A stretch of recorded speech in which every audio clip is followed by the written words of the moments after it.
देखिए बच्चों, क्वेश्चंस 15 देखिए। क्वेश्चन नंबर 15 कितना प्यारा क्वेश्चन है। क्वेश्चन नंबर 15 बोल रहा है एक पार्टिकल है जिसका मास 2m है और चार्ज q है, is placed at rest in electric field of intensity E/4। ठीक है।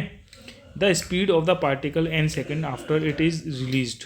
कितनी स्पीड होगी n सेकेंड के बाद उस पार्टिकल की। देखो, सबसे पहली बात है, आप मुझे बताओ, जाहिर सी बात है कोई पार्टिकल था शुरुआत में, ठीक है, कोई पार्टिकल था शुरुआत में, ठीक है, और उस पर जो चार्ज था वो था Q और उसका मास कितना था बच्चों, 2m था।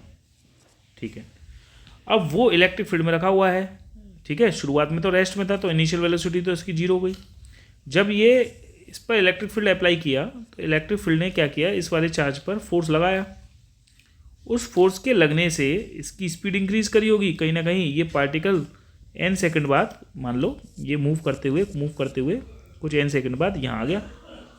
देखिए, ठीक है, मैं कुछ इसको थोड़ा सा मिटा देता हूँ। ये पार्टिकल पे फोर्स लगा, इलेक्ट्रिक फील्ड की वजह से इस पर फोर्स लगा। उस फोर्स की लगने की वजह से ये चार्ज पार्टिकल क्या करने लग गया, मूव करने लग गया, एक्सीलरेट करने लग गया होगा।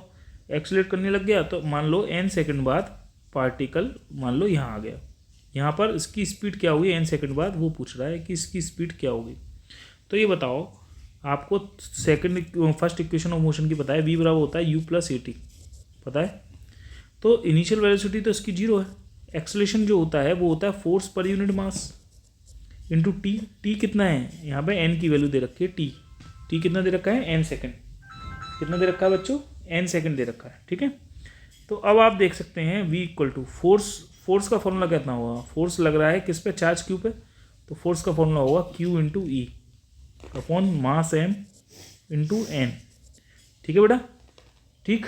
तो अब यहाँ पर जो मास दे रखा है क्वेश्चन में गिवन है वो मास है 2m। कितना मास है यहाँ पे, 2m। तो यहाँ पर जो मास लोगे ना आप, ये वाला मास 2m लोगे।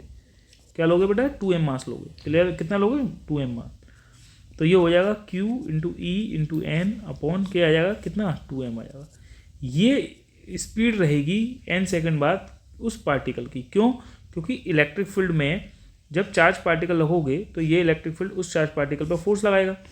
उस फोर्स के लगने की वजह से ये पार्टिकल एक्सीलरेट करने लगेगा। शुरुआत में तो जो इनिशियल स्पीड 0 थी, जैसे ही मैंने इसे इलेक्ट्रिक फील्ड पे रखा, इलेक्ट्रिक फील्ड ने काम करना चालू कर दिया, फोर्स लगाना चालू कर दिया। उस फोर्स के लगने से ये जो पार्टिकल था, पॉजिटिव चार्ज पार्टिकल, ये एक्सीलरेट करने लग गया। और एक्सीलरेट करेगा क्योंकि इलेक्ट्रिक फील्ड लग रहा है यूनिफॉर्म, तो उस पर फोर्स भी कॉन्स्टेंट फोर्स लगेगा, जिसकी वजह से ये एक्सीलरेट करेगा। तो जब एक्सीलरेशन यूनिफॉर्म होगा तो फॉर्मूला लगेगा v बराबर u + at। क्या लगेगा, v बराबर u + at फॉर्मूला लगेगा। ठीक है, याद रखना, यूनिफॉर्म एक्सीलरेशन हो रहा है इसलिए हमने थर्ड इक्वेशन ऑफ मोशन की यूज़ करी है। ठीक है, थर्ड इक्वेशन जो है फर्स्ट इक्वेशन ऑफ मोशन की यूज़ करी है। ठीक है, तो वो होगी v बराबर u + at। तो इनिशियल वेलोसिटी 0 है, एक्सीलरेशन होता है force per unit mass, force लग रहा है और किस पर लग रहा है, मास, कितना मास है, 2m मास पर लग रहा है। और समय कितना, n सेकंड बाद पूछा है, स्पीड कितना होगी, n की t की जगह n लग दिया है बेटा। बस यहाँ पे फोर्स की वैल्यू लगा दी है q इंटू ई, क्योंकि मैंने बताया था इलेक्ट्रिक फील्ड का फॉर्मूला होता है फोर्स पर यूनिट चार्ज। तो फोर्स बराबर क्या होगा, q इंटू ई होगा। तो यहाँ पर q इंटू ई लिख दिया फोर्स की जगह, तो QEn/2m होगा। तो आप देख लीजिए QEn/2m कौन सा है, पहला ही ऑप्शन है QEn/2m, और सब गलत है। ठीक है, तो ये आपका आंसर होगा। Thank you.